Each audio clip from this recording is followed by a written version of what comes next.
About time, just like the priests in this country, just like the bishops and bullshit. Nothing is going right here. When they do it, it's good.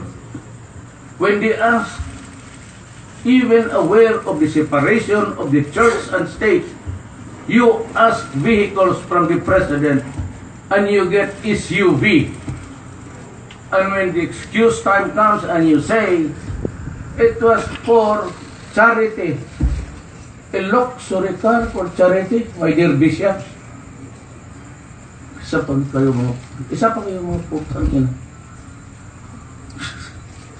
What a hypocrite society.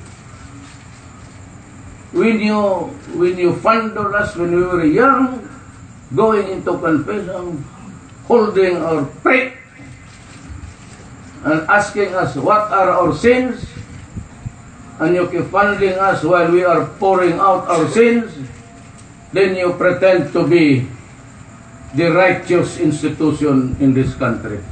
At kung mag-atake kayo, church, journalists, politicians, police, all. There's a veil of hypocrisy.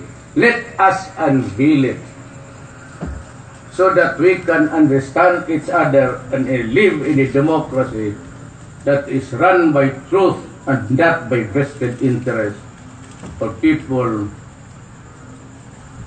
who pretend. It's the pretension dito. Tapos your advice,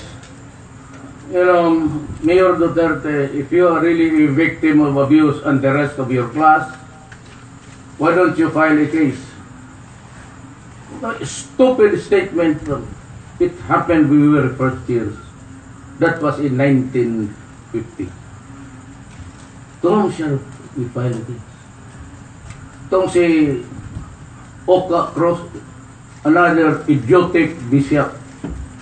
Oh, you said yes, file the case. When will you file the case? That's acts of lasciviousness. It prescribes in about 5 years, 10 years. There's no more crime. What court shall hear it? The priest is in hell. Long time ago, he died. How much did they pay the offended parties? 25 million. And you still insist on hypocrisy.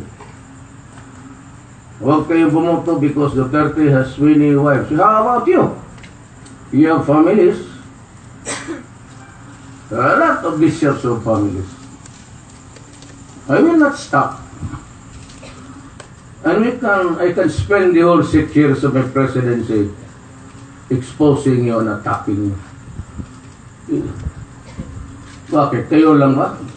This is not a one-sided affair, by the way. There are politicians who would accept it and swallow, not me. That is why I said, I can lose the presidency anytime. I can lose my life and honor anytime.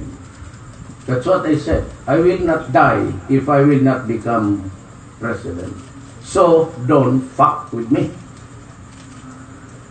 I'm willing to throw my last card.